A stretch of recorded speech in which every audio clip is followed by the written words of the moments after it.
जय गुरु जी। गुरु जी को लख लख प्रणाम। गुरु जी की प्यारी प्यारी संगत को लख लख प्रणाम। आज गुरु जी ने हमें इस काबिल समझा कि हम यहाँ खड़े होकर सत्संग सुना सके। जितना भी शुक्र अदा करूं मैं गुरु जी का, बहुत बहुत कम है।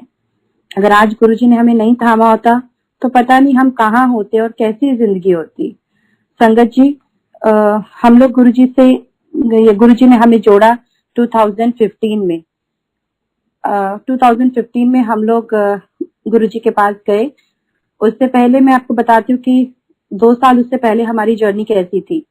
2013 में छोटी दिवाली थी और मेरे हस्बैंड, क्योंकि वो शुरू से ही उनके मम्मी पापा, उनके कोई भी नहीं है, सिर्फ अकेले थे। वो बचपन में जब वो 8 साल के थे तो उनके मम्मी पापा की डेथ हो गई थी कार एक्सीडेंट में। तो वो शुरू से थोड़े से भटकते थे इधर उधर। शादी हुई, उसके बाद में मैंने उनको सिखाया सब कुछ, पाठ पूजा करना, और शुरू से हम लोग मंदिर गुरुद्वारे सब जगह जाना। 2013 में मेरे अंकल जी को उनके दोस्त हमेशा समझाया करते थे कि जो भी आप करते हो, मूर्ति पूजा या घर में मंदिर रखना, ये सब चीजें गुनाह है, पाप है। सिर्फ दुनिया में एक ही भगवान है और वो है जीसस। तो आप बाइबल पढ़ो, आप जो भी पाठ पूजा करते हो उसे छोड़ दो, ये सब चीजें मत करो। तो ये मुझे हमेशा मेरे अंकल जी बोला करते थे कि हम जो भी कर रहे हैं वो गलत है, ये सब चीजें, हमें सिर्फ एक ही भगवान को मानना चाहिए। तो मुझे लगता था ठीक है, बाहर आप जब जाते हो, दोस्तों में बैठते हो तो कुछ ऐसी बातें होती है। तो मैंने इतना उस चीज को ध्यान नहीं दिया। फिर भी मैंने बोलती थी कि नहीं, हम जिस चीज में हैं उसी चीज को फॉलो करते हैं, वही हमारी रूट्स है। पर संगत जी, 2013 में छोटी दिवाली का दिन था और मेरे अंकल जी ने मुझे बोला कि चलो मैं आपको एक अपने दोस्त के यहाँ लेके जाता हूँ, हमें वहां दिवाली देने जाना है। तो मुझे लगा ठीक है, कोई दोस्त होंगे। तो हम लोग उनके वहां गए और जब हम वहां गए तो वो एक प्रीस्ट थे। तो वहां पर मेरे अंकल जी ने मुझे बोला कि आज ये लास्ट है, इसके बाद हम लोग कोई दिवाली नहीं सेलिब्रेट करने वाले, हमारे घर में कुछ भी नहीं होगा। अब हम जो भी मानेंगे कृष्णालिटी को ही मानेंगे और इसी को फॉलो करना है। और जो वहां पे प्रीस्ट थे वो भी एक ब्राह्मण फैमिली से ही बिलोंग करते थे और वो भी कन्वर्ट हुए थे। तो उन्होंने मुझे बहुत कन्विंस करने की कोशिश की कि आप लोग जो भी करते हो वो गलत है, आप ये सब चीजें छोड़ दो। और संगत जी, आप यकीन माने कि शुरू से जब से पैदा हुए गुरुद्वारे जाते हैं, मंदिर जाते हैं, और एकदम से आपको, और वो भी दिन त्योहार पे आपको कोई कहे कि आप ये सब चीजें छोड़ दो, अब आपको नहीं करनी है, तो आप सोचो कैसा लगेगा। उस दिन मैं बहुत रोई घर आकर कि ये सब क्या हो गया। मुझे लगा मुझसे कोई गलती हो गई। रोज सुबह उठना, 4 बजे उठना, पाठ पूजा करना, मुझे लगा शायद मैं कुछ गलत कर रही थी या भगवान ने मुझे किसी चीज की सजा दी। संगत जी, आप यकीन माने हमारे घर में रोज लड़ाइयां होती थी और रोज मैं जितना भी एक कदम आगे बढ़ाती थी कि नहीं, मुझे इन सब चीजों में नहीं जाना, मैं उतना ही मुझे ऐसे लगता था कि मैं उन चीजों में फंसती जा रही हूँ। जितना भी मैंने अपने अंकल को समझाने की कोशिश की, मेरे अंकल ये बात सुनने को तैयार ही नहीं होते थे। और मैं जब एक दिन, मैं स्कूल में पढ़ाती हूँ, मैं जब गई स्कूल तो पीछे से मेरे अंकल ने, हमारे घर में बहुत बड़ा मंदिर था, सब कुछ था, गुरु नानक जी की फोटो, गणेश जी की, हर चीज मंदिर से निकाल के उन्होंने जल परवाह कर दी। पूरा मंदिर निकाल दिया घर से, कोई कुछ नहीं। और मेरे अंकल सिर्फ एक ही बात पर थे कि नहीं, हम जाएंगे तो अब चर्च जाएंगे, हम कोई मंदिर नहीं जाना, हमने पढ़ना है तो सिर्फ बाइबल पढ़नी है, हम अब कुछ नहीं करेंगे। और मैं इतना रोती थी संगत जी, इतना रोती थी, कितना भी समझाने की कोशिश करती थी, पर मेरे अंकल नहीं सुनते थे। ऐसे करते करते हमें 1 साल और बीत गया। 2014 में दोबारा से दिवाली आई और आप यकीन माने संगत जी, मेरे घर में एक छोटा सा भी स्वरूप नहीं था लक्ष्मी जी का या गणेश जी का कि मैं घर में दिवाली बना सकूं। कुछ भी ऐसा नहीं था। पर फिर भी दुनिया में रहना है, समाज में रहना है, आप सबको तो नहीं बता सकते कि आपके घर में क्या चल रहा है। कैसे भी हम लोगों को दिवाली दे रहे हैं, सब कुछ कर रहे हैं, पर घर में कोई खुशी नहीं थी, कोई कुछ भी नहीं। हमारे घर के पास एक बकाला है, मैं वहां से दुकान से जाके छोटा सा स्वरूप लेके आई लक्ष्मी जी का और मैंने पूजा की। और उस दिन इतना रोई कि भगवान हमें ऐसे दिन क्यों दिखा रहा है, हमसे क्या गलती हो गई जो हमसे सब कुछ, एकदम से सब कुछ छीन लिया। मेरी मम्मी ने, मेरे पापा ने, मेरे भाइयों ने भी बहुत कोशिश की मेरे अंकल को समझाने की कि आप इस तरह से अपनी रूट्स को नहीं छोड़ सकते, भगवान तो एक ही है। और मैं किसी भी धर्म का डिसरिस्पेक्ट भी नहीं करती, क्योंकि मुझे पता है कि भगवान एक है, बस रूप अनेक है। लेकिन जहां आपको सुख शांति मिलती है, जहां आपका मन लगा हुआ है, आप वहीं पे जाते हैं। जब भी मैं वहां कोशिश करती थी, वो लोग ग्रुप बना के आते थे, 20-20 लोग आते थे और मुझे इतना इतना कन्विंस करने की कोशिश करते थे कि नहीं, आपको यही मानना है, आपको यही करना है।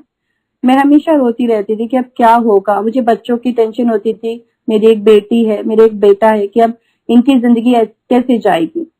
ना चाहते हुए भी हमने संगत जी चर्च जाना शुरू किया। मेरे हस्बैंड हर फ्राइडे को हमें चर्च ले जाते थे और वहां शाम में हमें बिठा देते थे। मुझे कुछ भी समझ में नहीं आता था और मैं सिर्फ अंदर ही अंदर रोती थी कि क्या हो गया, कैसे हो गया। मेरे बच्चे भी ना चाहते हुए हर फ्राइडे को बाइबल क्लासेस अटेंड करने जाते थे। बेचारे इतना रोते थे और जिस स्कूल में मैं पढ़ाती हूँ उसी स्कूल में वहाँ क्लासेस होती थी और वहां जाते थे। और मेरे साथ के कोलीग मुझे पूछते थे, तेरे बच्चे क्या करने आते हैं? तो मेरे बच्चे बोला करते थे कि हम लोग डांस क्लासेस के लिए आते हैं। और मैं भी झूठ बोलती थी संगत जी, क्योंकि दुनिया को तो आप नहीं बता सकते कि आप किस माहौल से गुजर रहे हो या क्या आपके ऊपर हो रहा है। बच्चे भी बहुत रोते थे, दोनों बच्चे एकदम से, जिनको मैंने पाठ करना सिखाया, उन्हें सब कुछ छोड़कर बाइबल पढ़ने को कहा गया और वो बेचारे करते भी थे। और हमारे दिल में किसी भी धर्म के लिए कोई डिसरिस्पेक्ट नहीं है, लेकिन जहां से आपकी रूट जुड़ी है आप वहीं पे जाते हो। कैसे कैसे करके मैं बहुत कोशिश करती थी, लेकिन वो सब लोग मुझे ही बोलते थे कि नहीं, आप गलत कर रहे हो, आप गलत कर रहे हो। फिर 2015 में मेरे अंकल ने बैप्टिज्म भी ले लिया। जब उन्होंने बैप्टिज्म ले लिया तब तो मैंने उम्मीद ही छोड़ दी, क्योंकि बोलते हैं क्रिश्चियनिटी में जब आप बैप्टिज्म ले लो तो आपका रीबॉर्न हो गया। फिर तो मैंने बिल्कुल भी उम्मीद छोड़ दी। उम्मीद ही नहीं थी मुझे कि अब कुछ हो सकता है। मैं बहुत रोती थी, मेरे बच्चों का भी मैं सोचती थी मैं क्या करूं, कैसे होगा। फिर मैं और मेरे बच्चे, हम लोग 2015 में समर वेकेशन आया और हम लोग इंडिया गए। और उधर जाके जब मैं घर पहुंची, और मैं इसी मन से गई थी कि अब मैं वापस नहीं आने वाली। जब हम इंडिया गए मेरी मम्मी के घर पे, वहां मैंने गुरुजी का स्वरूप देखा, गुरुजी के चरण देखे। मैंने इससे पहले कभी भी गुरुजी का स्वरूप नहीं देखा था। तो मैंने मम्मी को, और सुबह मैंने मम्मी को देखा कि मम्मी माथा टेक रही है, मम्मी चरणों को माथा टेक रही है। किसी मतलब मुझे लगा ये मम्मी क्या कर रही है, किसी इंसान को भगवान के रूप में पूज रही है। और मम्मी ने भी कभी बात नहीं की थी, तो मुझे बहुत अजीब लगा। मैंने बोला मम्मा ये क्या कर रहे हो? मुझे लगा मम्मी फिर किसी पंडितों के चक्कर में पड़ गई हैं या कहीं पे जाती हैं। लेकिन मेरे बेटे का नाम गौरव है, तो उसने यही सेम स्वरूप गुरुजी का, हम जहाँ रहते हैं उसी बिल्डिंग में एक अंकल हैं गुरुजी की संगत, उनके घर में देखा था। तो मेरा बेटा बोलता मम्मी, एंड वो लोग राजस्थान से, तो मेरा बेटा बोलता मम्मी नहीं, ये तो कोई राजस्थान के गुरु हैं और इनका तो मैंने उनके घर में भी स्वरूप देखा, उनके घर में भी लगा हुआ है। तो मैंने मम्मी से पूछा मम्मी ये क्या राजस्थान के गुरु है कोई? तो मम्मी ने बोला नहीं बेटा, ये पंजाब से ही है और यहाँ पे बड़ा मंदिर है, बहुत महानता है, मैं भी जाती हूँ, आप भी चलो मेरे साथ।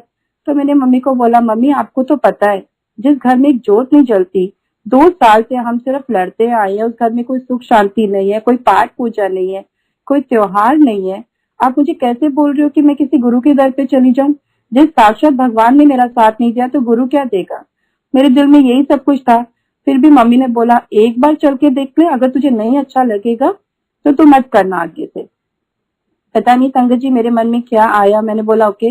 मम्मी मंडे जाते थे, तो मम्मी ने बोला चलो तुम मेरे साथ मंडे को चलो। तो फिर मंडे को हम लोग बहुत ही अनमने मन से गए और हम लोग विकासपुरी में रहते हैं। विकासपुरी से वहां तक का ट्रैफिक के टाइम में आपको पता है संगत जी 2 घंटे तो आराम से लगते ही हैं। तो मुझे 2 घंटे में बार बार यही था कि हम कहाँ जा रहे हैं, क्यों जा रहे हैं, जिस घर में एक जोत भी नहीं है, कुछ भी नहीं होता है, हम क्यों ऐसी जगह पे जा रहे हैं और मैं क्या कर लूंगी वहां जाकर? क्यों मम्मी लेके जा रही है, क्यों मम्मी ऐसे इंसानों के चक्कर में पड़ जाती हैं? मन में इतने सारे सवाल थे, बच्चे भी इतने थे, मम्मी आप क्यों जा रहे हो, क्यों जा रहे हो? जब भगवान ने हमारा साथ नहीं दिया तो इंसान क्या देगा? पता नहीं, मन में हजारों हजारों क्वेश्चन थे। फिर भी मम्मी ने बोला आप एक बार चलो। पूरे रास्ते अनमने मन से हम गए और जब हम बड़े मंदिर गए संगत जी आप यकीन मानिए, पता नहीं वहां का कैसा ऑरा था, क्या शक्ति है वहां पर, कि हम लोगों ने जैसे ही पैर रखा तो मेरा बेटा बोलता है मम्मी काश कुछ ऐसा कर दे यहाँ पर कि हमारे पापा ठीक हो जाए और हमारे घर में पहले जैसा सब कुछ माहौल हो जाए और जो हम मंदिर पाठ पूजा करते थे, गुरुद्वारे जाते थे, हम सब कुछ पहले जैसा करना शुरू कर दें। बच्चों के मन से भी यही अरदास निकली और मेरा बेटा और मेरी बेटी इतना खुश हुए कि इतने प्यारे सेवादार हैं, कितने मन से सेवा करते हैं। और हम जब समर वेकेशन में जाते हैं तो वहाँ गर्मी होती है, जून का महीना, इतनी गर्मी में भी सेवादार खड़े हैं वहां पे, सेवा कर रहे हैं और इतने प्यार से, जिनके माथे पर एक शिकन भी नहीं है। मेरा बेटा बहुत खुश हुआ। मेरी बेटी भी बोलती है, मम्मा ये कौन सी जगह है, हम कहाँ आ गए हैं। ऐसी भी कोई जगह होती है, क्योंकि हर साल वेकेशन पे हम लोग बहुत सारे रिलीजियस प्लेसेस पे गए हैं, पर ऐसी जगह कभी भी नहीं देखी जहाँ हाथ जोड़ के सेवादार खड़े हैं, सेवा कर रहे हैं इतने प्यार से। और मुझे भी बहुत अच्छा लगा। मैंने बोला पता नहीं क्या है, ऐसा लगा जैसे आप स्वर्ग में आ गए हो। फिर मैंने भी वहां जाके पूजा की, मैंने गुरुजी के सामने हाथ जोड़े और मैंने बोला, गुरुजी मैंने जो भी गलत सोचा मुझे माफ कर दो, मैं नहीं जानती आप कौन हो क्या है, बस इतना जानती हूँ कि अगर कुछ है तो हमारे घर में सब कुछ पहले जैसा कर दो। हमारे घर में जोत जले, पाठ हो, पूजा हो, हम इन सब चीजों से बाहर आ जाए और वो चीज ना करें जिसे हमें दिल नहीं मानता करने को। पता नहीं संगत जी, मैं वहां पे 2 महीने के लिए थी और पता नहीं मेरा क्या मन करता था कि मैं हर सोमवार को चली जाती थी। हर मंडे को मैंने वहां जाना शुरू कर दिया। मेरे पापा भी थे उस वक्त हमारे साथ। पापा भी रोज हर सोमवार को आते थे और हम जाते थे और इतने इतने अच्छे से सबको सेवा करते हुए दिल में खुशी होती थी देख के कि कितनी प्यारी संगत है और कितना गुरुजी का स्वरूप देख कर लगता था कि साक्षात भगवान हमारे सामने बैठे हैं। और सिर्फ हाथ जोड़ के फरियाद करते थे कि गुरुजी प्लीज कोई चमत्कार कर दो, प्लीज कोई चमत्कार कर दो, गुरुजी हमारी जिंदगी से सारी चीजें खत्म कर दो। संगत जी आप यकीन माने, मैंने अपने हस्बैंड को बताया, मेरे अंकल को, कि हम ऐसी ऐसी जगह गए थे और वहां पर ऐसी शक्ति है, ऐसा कुछ है कि हमें नहीं मालूम, हम बयान भी नहीं कर सकते। तो मेरे अंकल ने बोला अच्छा ठीक है, आप मुझे उनका स्वरूप भेजिए, कौन है मैं भी देखूं। तो मैंने अपने अंकल को फोन पे स्वरूप भेजा। तो मेरे अंकल ने गुरुजी का स्वरूप शायद 2007 में किसी अंकल के वहां पे, उनके बिजनेस अंकल है उनके यहाँ पे देखा। तो शायद वहां पे बहुत सारे लोग थे, तो उन अंकल ने बोला कि ये मेरे बड़े भाई हैं। तो मेरे अंकल को यही था कि ये तो किसी के बड़े भाई हैं। तो उन्होंने मुझे बोला, अरे ये आप क्या बोल रहे हो कि ये गुरु है, ये तो मेरे एक जान पहचान वाले अंकल हैं, ये तो उनके बड़े भाई हैं, आप गलत बोल रहे हो। उन्होंने मुझे ऐसा बोला। तो मैं बोला नहीं, दिल्ली में बहुत महानता है, बड़े मंदिर है, सब लोग वहां जाते हैं। कैसे भी करके मैं अपने अंकल को, और मेरे अंकल को पता था कि मैं और बच्चे वापस भी नहीं आने वाले, तो वो हमें कैसे भी करके बोलते थे, अच्छा ठीक है आ जाओ बाद में बात करते हैं, आ जाओ बाद में बात करते हैं, ऐसे ही बोलते रहते थे। फिर जैसे जैसे टाइम बीतता रहा, टाइम जाने का वापस आया, तो मैंने अपने अंकल को पूछा कि क्या मैं मंदिर लेके आऊं यहाँ से, क्या हम मंदिर की स्थापना कर सकते हैं। संगत जी आप यकीन माने, उन्होंने दूसरा क्वेश्चन नहीं पूछा, कुछ नहीं कहा, सीधा हाँ का जवाब दिया। उन्हें भी नहीं पता कि वो हाँ कैसे निकला, जबकि हम लोग इंडिया में थे और वो फिर भी जाते थे, चर्च जाते थे, अटेंड करते थे सब कुछ। पता नहीं उनके मुंह से वो हाँ कैसे निकला। वो बोलते हैं हाँ ठीक है ले आओ, कोई बात नहीं। जय गुरुजी, मुझे इतनी खुशी हुई कि गुरुजी ने एटलीस्ट हमें एक रास्ता दिखाया। फिर हम लोग वापस आए, मैं मंदिर लेकर आई और मेरे अंकल ने मंदिर की स्थापना की। और मैंने अपने अंकल को बोला कि मैं हाथ जोड़ती हूँ, हमसे वो सब कुछ नहीं होगा जो हम 2 साल से कर रहे हैं, ना मेरे बच्चे कर पाएंगे ना मैं कर पाऊंगी। मैं आपको नहीं रोकती, क्योंकि कोई भी धर्म गलत नहीं होता, जहां आपका मन करता है आप जाओ, लेकिन हमें फोर्स मत करो। संगत जी आप यकीन मानिए, पता नहीं पहली बार, वरना अंकल तो कभी मेरी बात सुनने को तैयार ही नहीं होते थे। हमने 2 साल में सिर्फ लड़ाइयां ही लड़ाइयां की और कुछ भी नहीं। पता नहीं उन्होंने, गुरुजी ने क्या मैजिक किया उनके ऊपर। तो उन्होंने बोला कोई बात नहीं, जहां मेरा परिवार खुश है वहां मैं भी खुश हूँ। और उन्होंने बोला कि मैं भी कोशिश करूंगा, ठीक है, अपने आप को चेंज करने की। आप यकीन मानिए, वो गुरुजी हैं जिन्होंने करवाया, और वो गुरुजी हैं जिन्होंने हमें अपने आप से जोड़ा, और वो गुरुजी हैं जिन्होंने शायद ये 2 साल हमारे इसलिए कष्ट काटने थे कि हम गुरुजी से जुड़ सके।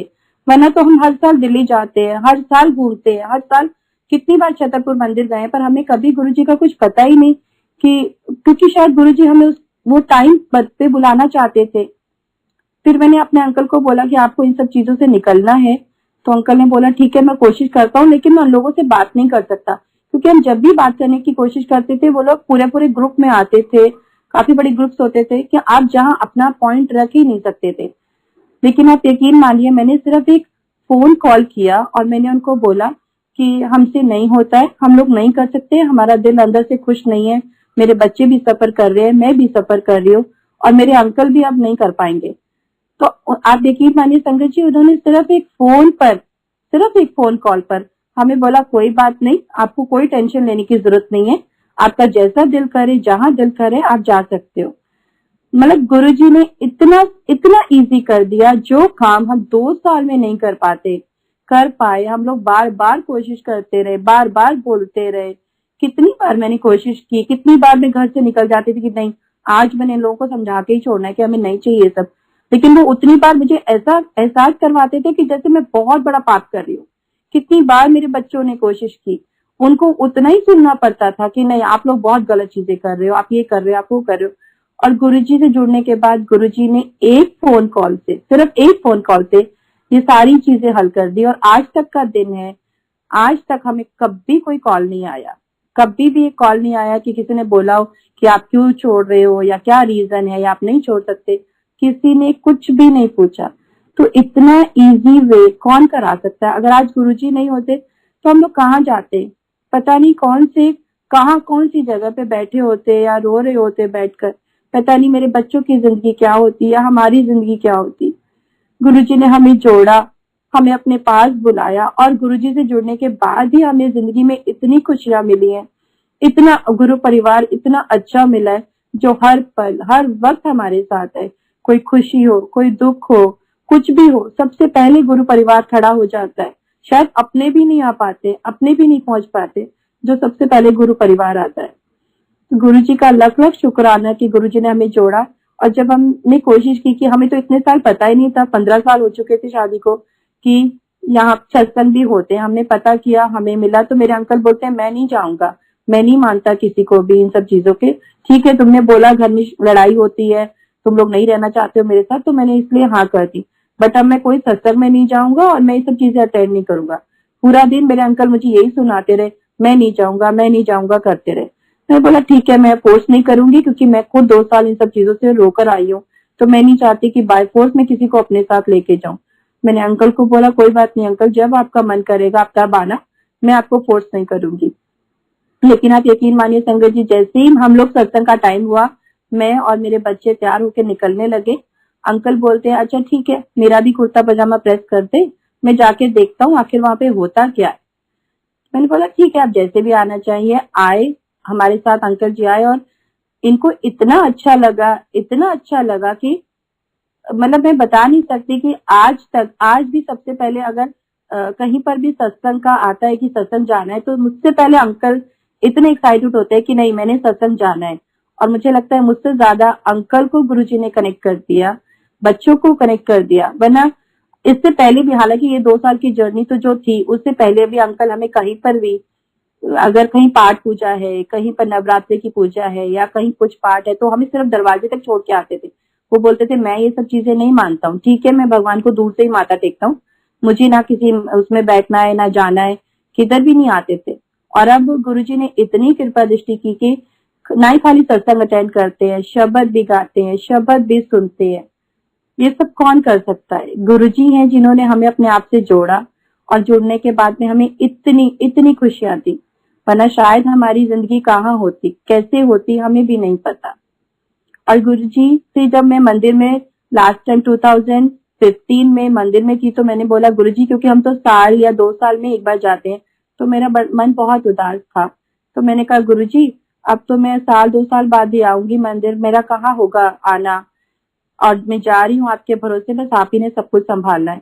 आप यकीन माने, बहाना चाहे कोई भी था, मम्मी बीमार हो गई थी, और 2 महीने एग्जैक्टली 2, मेरे मुंह से लिखा था मैं 2 साल बाद आऊंगी, और एग्जैक्टली 2 महीने बाद गुरुजी ने मुझे दोबारा बुलाया।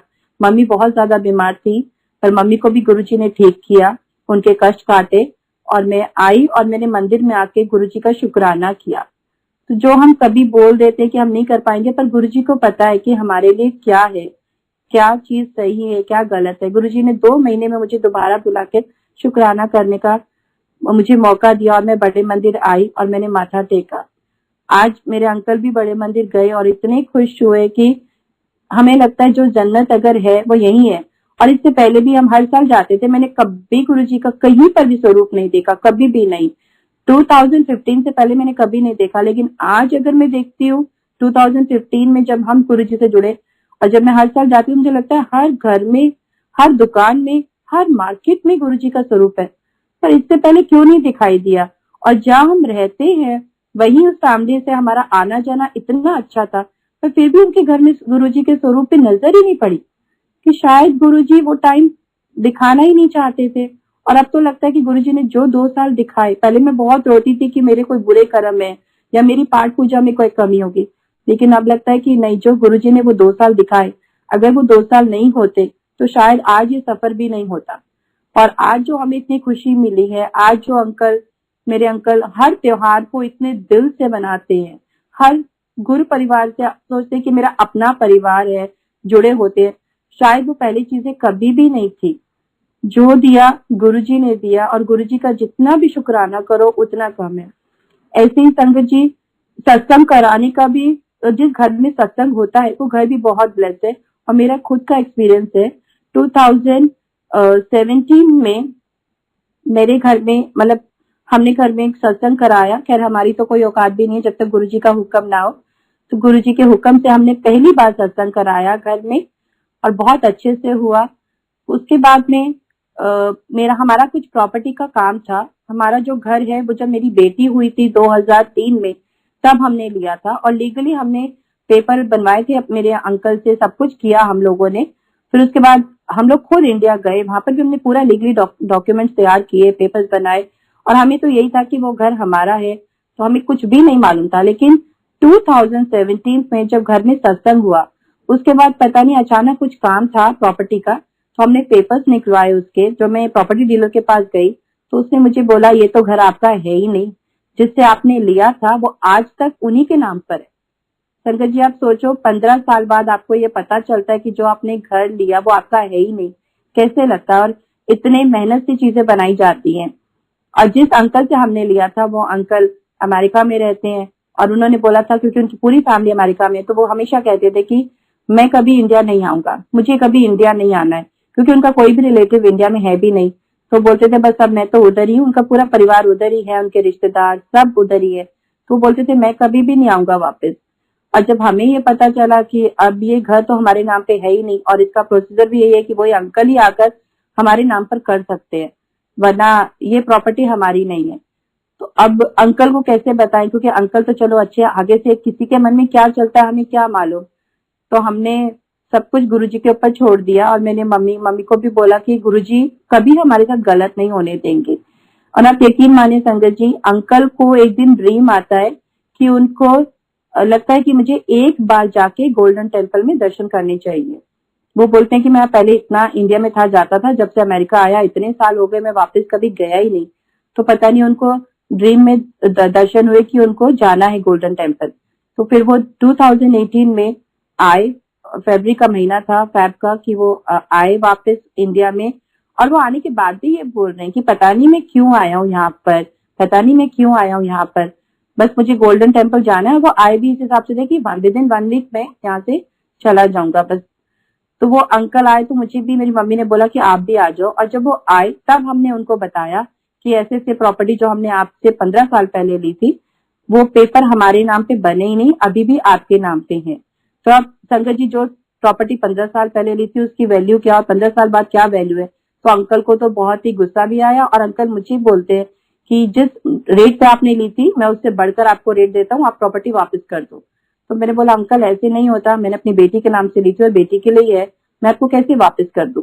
अंकल ने बहुत जोर लगाया, अंकल बोलते रहे कि नहीं अब मैं आपको नहीं देने वाला। तो मैंने बोला ठीक है अंकल, आपके ऊपर है, जैसा आपको ठीक लगे। पर हमें इतना विश्वास था कि गुरुजी कभी भी हमारे साथ गलत नहीं करने देंगे। फिर जैसे तैसे अंकल को हम लोगों ने मनाया, लेकर गए, और अंकल वहां तक जाने के लिए भी, जबकि प्रॉपर्टी के पेपर्स बनवाना, काम करना, इट्स नॉट इजी। अंकल हर रोज सुनाते थे, मुझे बहुत सुनाते थे कि तुम लोगों की ये सब चाल थी इधर मुझे बुलाने के लिए। लेकिन वो सब देखो गुरुजी ने ही उनको दर्शन दिए, और गुरुजी ने ही बोला कि आप जाके गोल्डन टेम्पल होके आओ। और वो जब आए हमारे घर में भी उन्होंने गुरुजी का बहुत बड़ा स्वरूप देखा, और बोलते ये कौन है, तुम लोग किसके चक्रों में पड़े हुए हो फालतू के, कहाँ घूमते रहते हो। तो हमने उनको बताया भी, पर उन्होंने इतना वो नहीं दिखा। बोलते नहीं मैं तो सिर्फ गुरुद्वारे को मानता हूँ, मुझे इन सब चीजों में कोई भी इंटरेस्ट नहीं है। अंकल लास्ट मोमेंट तक जोर करते रहे कि नहीं, ये प्रॉपर्टी मैं आप लोगों के नाम पे नहीं करूंगा, नहीं करूंगा, नहीं करूंगा। कैसे भी करके गुरुजी ने पता नहीं कैसे उनसे साइन करवाए। और जिस दिन हम लोग साइन कराने के लिए वहां ऑफिस में गए, अंकल पहले टर्बन बांधते थे, तो बाद में उन्होंने वहां जाके टर्बन छोड़ दी। तो उनकी पिक्चर्स में भी कोई प्रॉब्लम हो रही थी, तो वो तो भी रेडी नहीं थे कि नहीं, मैं ये सब चीजें नहीं करूंगा। फिर उनको ना वहां जब बैठे हुए थे हम लोग, काफी टाइम लगता है, तो वहां हर जगह हर गाड़ी पे जय गुरु जी, जय गुरु जी, जय गुरु जी लिखा हुआ था। तो अंकल ने खुद बोला ये क्या है, यहाँ पे लोग पागल हो गए हैं, सब जगह जय गुरु जी, जय गुरु जी लिखा हुआ है। तो अंकल मुझे भी बोलते हैं कि ये जो तेरे गुरु है ना, इसी ने मुझे बुलाया यहाँ पर ये तेरी प्रॉपर्टी देने के लिए, वरना मैं तो कभी आता ही नहीं यहाँ पर। और मैंने आकर भी गलती की है, अगर मुझे पता होता ये सब प्रॉपर्टी का है तो मैं कभी भी नहीं आता। तो गुरुजी ने कितने इजीली, फिर अंकल ने साइन भी किए, प्रॉपर्टी भी हमारे नाम पर हो गई। जो बात 15 साल हमें पता नहीं थी कि वो प्रॉपर्टी हमारी है ही नहीं, वो शायद कितने और साल हमें पता ही नहीं चलती अगर गुरुजी का सत्संग नहीं होता। सत्संग होना एक बहुत बहुत बड़ी ब्लेसिंग है। करवाते गुरुजी हैं, जरिया वही बनाते हैं कि हमें उनसे कैसे जुड़ना है, कैसे करना है, वो सब कुछ वही बताते हैं। सिर्फ एक सत्संग से देखो संगत जी, इतनी बड़ी चीज, वरना शायद और कितने साल ऐसे चले जाते, हमें तो पता भी नहीं चलता। हम तो यही सोच के बैठे थे कि वो चीज हमारी है, और जब जब भी ऐसी कोई बात आती प्रॉपर्टी बेचने या करने की, वो तो चीज हमारी होती नहीं, और आगे उनके बच्चे भी शायद इस चीज को कैसे लेते या क्या करते। तो गुरुजी ने एक सत्संग, सिर्फ एक सत्संग करवाया और हमें बताया कि आप ये चीजें करवाओ। गुरुजी ने करवाई भी। कितने साल से वो अंकल कभी वापिस ही नहीं आए, जो वो इतने साल बाद उनको दर्शन हुए कि उनको गोल्डन टेम्पल जाना है, वो आए। और उन्होंने मुझे खुद बोला कि यहाँ बुलाने वाले ये तेरे गुरुजी हैं। तो संगत जी, गुरुजी का लख लख शुक्राना है कि जितना वो हमें अपनी कृपा दृष्टि में रखते हैं। और यकीन मानिए, मैं जितनी भी चीजें सोचती हूँ, जितना भी मैं गुरुजी से कोई भी बात स्वरूप के आगे करती हूँ कि गुरुजी ऐसा क्यों हो गया, मिनट से पहले गुरुजी उन सब चीजों का आंसर देते हैं, हमें अपने आप से जोड़े रखते हैं। आज मेरे घर में दोनों वक्त जोत जलती है। मेरे हस्बैंड खुद सत्संग अटेंड करते हैं, शब्द गाते हैं, बच्चों को जोड़ के रखा गुरुजी ने। इतना सब कुछ तो हमने शायद उन 2 सालों से पहले भी कभी नहीं किया। ठीक है, सुबह उठते थे, नाम के लिए मथा टेक लिया, पाठ पूजा कर ली, पर दिल से वो खुशी नहीं थी। मैं खुद बचपन से गुरुद्वारे जाती आई हूँ, कभी मेरे में इतनी हिम्मत ही नहीं हुई कि मैं 5 मिनट भी बैठ के शब्द सुन सकूं।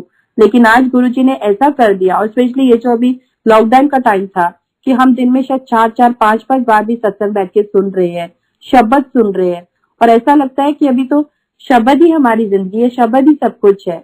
इतना मीनिंग उनका समझ में आता है। यही हम बचपन से सुनते आए हैं, हम बचपन से गुरुद्वारे जाते आए हैं, लेकिन कभी मुझे एक भी शब्द का कोई भी मतलब नहीं पता था कि शब्द क्या होता है। मैं सोचती थी लोग कैसे बैठ जाते हैं इतने टाइम तक शब्द सुनने के लिए, इनका तो कुछ मतलब भी समझ नहीं आता। लेकिन आज एक एक ऐसा लगता है कि आपको हर आंसर आपको शब्द के अंदर मिलता है, हर आंसर आपको मिल जाता है, हर चीज समझ में आती है। तो ये गुरुजी का शुक्राना है, वरना हमें ये सब चीजें कहाँ मिलती, कैसे मिलती। और संगत जी, गुरुजी ने हमें साक्षात दर्शन भी दिए। 2017 की बात है, हम लोग, मेरी बहुत इच्छा थी कि हम लोग अमृत वेला सत्संग करें सी साइड पे जाकर। तो गुरु परिवार के हम लोग 2-3 आंटियां, मेरे अंकल और एक और अंकल और हमारे बच्चे और एक अंकल की बेटी, हम सब लोग ने डिसाइड किया कि हम लोग सुबह 3 बजे गुरुजी का सत्संग करेंगे। मतलब एक छोटा सा वहां पे बैठेंगे, शब्द गाएंगे और सब चलेंगे। तो 3 बजे हम लोग घर से निकले संगत जी, काफी अंधेरा था। और जिस अंकल को साथ में हमने जाना था, उन्होंने बोला मैंने गुरुजी को दूध प्रसाद लगाया है, तो मैं उसी की चाय प्रसाद बना लेता हूँ। तो वो अंकल ने चाय प्रसाद बनाई और हम लोग लेकर गए, वहां बैठे। बहुत अंधेरा था उधर, 3 बजे हमें था कि हम लोगों ने सनराइज देखना है, हम सब लोग वहां जाके बैठेंगे। फिर हम लोग वहां बैठे और उस टाइम पे हमें तो नजर भी नहीं आया कि कोई हमारे साथ बैठा है, कोई ऐसा नजर नहीं आया। हम लोग सब बैठे वहां पर। फिर एक अंकल थोड़ी टाइम बाद हमें बैठे हुए नजर आए, लेकिन हम सब लोग अपने उसमें थे। और एक आंटी ने सबसे पहले एकमकार शुरू किया, शब्द गाया, फिर मेरे अंकल ने भी शब्द गाया। फिर हम लोगों ने जैसे ही चाय प्रसाद निकाली, तो मेरा बेटे ने, गौरव अंकल ने बोला कि पापा मैं इन अंकल को भी चाय प्रसाद दे दूं। तो देखने में अंकल, और बिल्कुल साक्षात, मतलब हमने उस वक्त तो ध्यान ही नहीं दिया इन सब चीजों का कि वहां बैठे हुए हैं वो गुरुजी हैं, पैर पे पैर चढ़ा हुआ है उनका, बिल्कुल साइड फेस है। और यहाँ और तकरीबन अगर आप यहाँ पे किसी को दूध वाली चाय दो तो कोई नहीं पीता, तो मेरे अंकल ने बोला ओके आप दे दो कोई बात नहीं। तो जैसे ही मेरे बेटे ने बोला चाय प्रसाद अंकल को दिया, तो वो अंकल ने चाय प्रसाद भी ले लिया, मना भी नहीं किया, और वो चाय प्रसाद पीने लगे और हम सब अपना भजन गा रहे, शब्द गा रहे, अपनी मस्ती में लगे हुए, सब एंजॉय कर रहे। और वो अंकल बिल्कुल हमारे साथ में बैठे हुए हैं। ना हमने उन अंकल की शक्ल देखी, बस साइड फेस देखा, ना उन अंकल के हाथ में मोबाइल, ना उन्होंने कोई चप्पलें पहनी हुई थी, सिर्फ पैर पे पैर उन्होंने जोड़े हुए थे, हाथ जोड़ के रखे हुए थे। जो चाय प्रसाद हमने उनको दी अंकल को, उन्होंने वो ग्लास हाथ में रखा हुआ, जबकि हम लोग तो पीकर उधर ही फेंक दिए, लेकिन उन सब ने वहां पे रखा हुआ, अंकल ने वहां रखा हुआ, हमने तो चाय ग्लास वहीं नीचे फेंक दिए थे। और उसके बाद हम लोग सब अपनी मस्ती में थे, थोड़ा आगे जाके बैठ गए। इतने में मेरी बेटी, मेरा बेटा और एक और अंकल जी की बेटी, ये तीनों वहां बैठे हुए। तो मेरी बेटी सोच रही है अंकल ऐसे क्यों बैठे हुए हैं इतनी देर से, और बिना कोई फोन के, बना आजकल तो कोई बिना फोन के बैठता ही नहीं है, कोई फोन नहीं है इनके हाथ में, कोई इनका फ्रेंड नहीं है, ये कुछ कर नहीं रहे और चुपचाप शांति से बैठे हुए हैं। तो और वो थोड़ी देर बाद उठ के उन्होंने बच्चों की तरफ टर्न किया और देखा, और उसके बाद में वो थोड़ी से आगे जाने लगे। तो मुस्कान मेरी बेटी को लगा कि ये कुछ गलत तो नहीं कर रहे, कहीं ये पानी में जाके जंप ना लगा दें, कहीं ये सैड ना हो, क्योंकि ये जब से हम आए हैं तब से बैठे हुए हैं, लेकिन ये कुछ ना तो इनके हाथ में फोन है, ना किसी से बात कर रहे हैं, ना कुछ है। लेकिन उन्होंने स्माइल पास की और बच्चों को देखा, और बच्चों ने जब देखा उनको भी लगा कि इतना नूर उनके फेस के ऊपर, पर फिर भी बच्चों को भी ये सब चीजें इतनी रिकॉल नहीं की। और संगत जी आप यकीन मानिए हमने फोटोज भी खींची, हमें तो था ही नहीं कि हमारे साथ गुरुजी बैठे हुए, हमने फोटो खींची। और जब फोटो में भी सिर्फ और सिर्फ साइड फेस है, और हम लोग को उस टाइम पे ध्यान भी नहीं आया। फिर हम लोग शाम के टाइम पे शाम में हम लोग किसी के यहाँ पे सेवा थी, वहां गए, और वहां पे हमने बोला, एक आंटी को भी आना था हमारे साथ पर वो नहीं आई थी, तो हमने आंटी को बोला कि आंटी आपको पता है आज सुबह हमने वहाँ पे अमृत वेला सत्संग किया, हम लोग वहां बैठे थे। तो आंटी ने बोला ओके दिखाओ, फोटोज दिखाओ कैसी हैं। जैसे ही उन्होंने फोटो खोली, बोलते अरे ये तो गुरुजी हैं। और आप यकीन मानिए संगत जी, साथ गुरुजी थे, और सचमुच, वरना ऐसे टाइम पे बिना कोई फोन के कोई कैसे बैठ सकता, और बिना, जबकि अगर कोई शोर मचा रहा है तो दूसरा इंसान वहां से उठ के चला जाएगा, ना वो वहां से उठे। और उसके बाद हमारे बच्चे हमारे घर में थे, सब बच्चों को, और हम लोग किसी आंटी के यहाँ पे सेवा करने के लिए गए हुए थे, और हम सब लोग सोच रहे थे कि हम बच्चों को बताएंगे, पता है आज हमने गुरुजी देखे, सुबह जिनको देखा था वो गुरुजी हैं। तो बच्चे जब हम घर पहुंचे और हमारे साथ में आंटी अंकल भी थे, सब लोग थे कि हम बच्चों को सरप्राइज करते हैं। जैसे ही हमने दरवाजा खोला बच्चों को बताने के लिए, बच्चे हमें बताते हैं कि पता है मम्मी पापा हमने आज सुबह गुरुजी को देखा था, वो गुरुजी हैं। जब वो भी फोटोज देख रहे तो उनको भी एहसास हुआ कि देखो गुरुजी है। और जो बात हम वहां से सोच के चले इन्हें बताने के लिए, और ये बच्चे ऑलरेडी जान गए, जबकि पूरा दिन हम लोग साथ में थे, कोई बात नहीं हुई, कोई कुछ भी नहीं हुआ।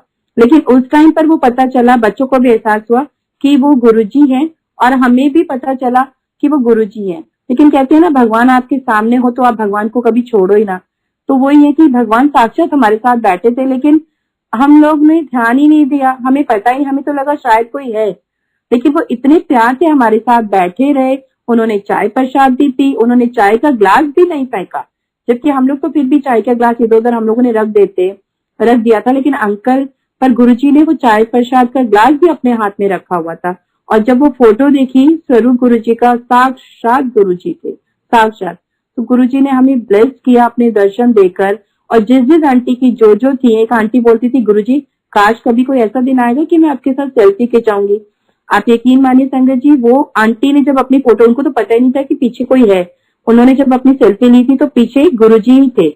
फिर दूसरी आंटी के विश थी कि गुरुजी कभी मैं आपको शब्द सुना पाऊंगी, तो जब उन्होंने वो एकमकार का और दूसरा शब्द गाया तो वहां भी गुरुजी बैठे हुए थे। तो गुरुजी ने, और हम लोग भी, मैं हमेशा बोलती थी गुरुजी को कि गुरुजी इतने साल दिल्ली में मैं पले बड़े, बॉर्न एंड बॉट अप हुए, हम लोग सब कुछ है, कभी आपने हमें बुलाया ही नहीं। कभी हम, अगर मैं आपको मिल पाती तो कैसा होता, अगर मैं आपको देख पाती तो कितना अच्छा होता, हमेशा ऐसा सोचती थी। लेकिन गुरुजी ने वो ख्वाहिश भी पूरी कर दी दर्शन देके। और गुरुजी हमें हर वक्त हर पल हमें संभालते हैं, हमें हर चीज में दर्शन देते हैं, हर छोटी छोटी चीज में।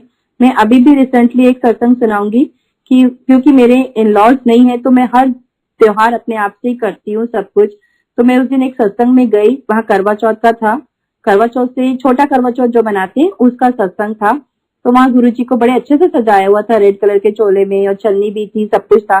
तो मैं गुरुजी के सामने ही जाके बैठी और मैंने कहा, गुरुजी आप तो बड़े अच्छे से सज के बैठ गए हो, कभी आपने सोचा कि मेरे तो कोई भी लॉस नहीं है, मेरे कोई बड़ा नहीं है जो मुझे कभी सरगी दे, मुझे बोले कि हाँ तू भी करवा चौथ रख। मैं अपने आप से ही खरीदती हूँ, अपने आप से अपना सामान लेती हूँ, सब कुछ। इतने साल हो गए गुरुजी, मेरे लिए भी कोई आपने कुछ ऐसा रखा ही नहीं कि कोई मुझे आके भी प्यार से सरगी देता कि बेटा तू भी करवा चौथ कर ले।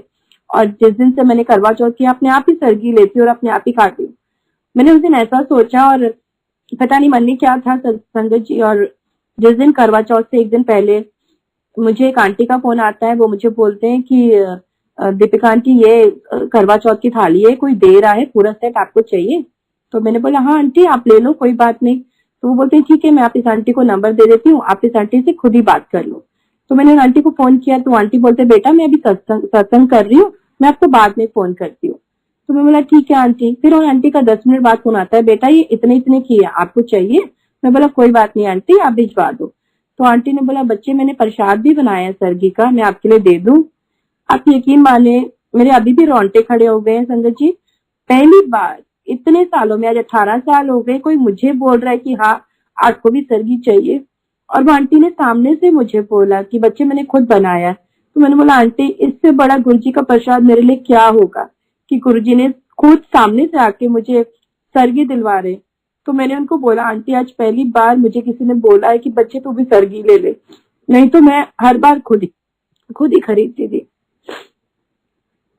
संगत जी इतनी बड़ी खुशी कौन दे सकता है आपको, सिवाय गुरुजी के कोई भी नहीं दे सकते। और जब मैंने उन आंटी को बोला, उन आंटी का 10 मिनट बाद दोबारा फोन आया। आंटी बोलते बेटा मुझे पैसे वैसे कुछ नहीं चाहिए, मैं ये तो मुझे गुरुजी ने बोला, मंत्र जाप भी चल रहा है कि नहीं तू भिजवा सरगी। तो मैं बोला आंटी नहीं, मेरे लिए जो प्रसाद आप भेज रहे हो बहुत बहुत अनमोल है आंटी, मुझे आज तक किसी ने सरगी नहीं दी। तो आंटी ने बोला नहीं बच्चे मैं भिजवाती हूँ, और तूने मुझे पहले क्यों नहीं बताया, अगले साल तो मुझे याद दिलाना, मैं तुझे और भी अच्छे से भिजवाऊंगी। आप यकीन मानो गुरुजी ने जो सरगी भिजवाई संगत जी, इतने प्यार से, इतने अच्छे से सब कुछ वो डेकोरेट होकर आई, और हर चीज जो रस्म की होती है, शायद मैं खुद भी इतनी चीजें नहीं खरीद पाती, मुझे खुद को भी इतना नहीं मालूम, लेकिन वो इतने प्यार से और इतने सज कर आई जैसे पहली बार कोई करवा चौथ रखता है और साथ प्यार से भिजवाती है। और वो गुरुजी ने मुझे भिजवाई, पहली बार मैंने भी सरगी मिली मुझे। गुरुजी ने इतने प्यार से, इवन मेरे अंकल भी इतने खुश हुए। मैंने अपनी मम्मी को भी वीडियो बना के भेजी कि मम्मा देखो गुरुजी ने मुझे सरगी भिजवाई। और वो आंटी ने भी यही बोला कि बच्चे मंत्र जाप चल रहे हैं, और मुझे लगता है कि गुरुजी बोल रहे हैं कि जा सरगी देकर आ, उसको सरगी भिजवा। तो कैसे जरिया बनता है, कैसे गुरुजी भिजवाते हैं, और हर छोटी से छोटी बात से वो हमारे साथ है। अगर वो हर चीज, हर छोटी छोटी बात भी सुन सकते हैं तो बड़ी बड़ी मुश्किलों से हमें कैसे नहीं निकालेंगे। तो संगत जी अपने गुरु पे भरोसा रखिए, और गुरु जी का लख लख शुक्राना है जो मुझे इतनी प्यारी संगत मिली है। कोई सुख है कोई दुख है, सबसे पहले ये गुरु परिवार आगे आता है। गुरु जी ने हमें इतने प्यार से जोड़ा है, इतने प्यार से जोड़ा है। शायद अगर वो 2 साल ना मिलते तो हमें तो ये जिंदगी ऐसी चलती रहती, बिना किसी मतलब, बिना कोई भगवान के पास जा रहे हैं पर क्यों जा रहे हैं, क्या है, क्या मतलब है, इन सब चीजों का कुछ नहीं पता था। आज हर चीज जब हम करते हैं, सत्संग करते हैं, तो ऐसा लगता है कि बहुत बड़ा त्योहार बना रहे हैं हम घर में। हर चीज दिल से खरीदने को, दिल से सजाने को मन करता है। ये सब गुरुजी ने हमें सिखाया, हमें जोड़ा, और अभी भी हमें बहुत कुछ सीखना है। गुरुजी का लख लख शुक्राना, संगत का बहुत बहुत शुक्राना। और इतनी बड़ी आज गुरुजी ने मुझे सेवा दी कि मैं ये सत्संग शेयर कर सकूं और बड़े मंदिर के दर्शन कराए। थैंक यू सो मच संगत जी, लख लख शुक्राना, थैंक यू।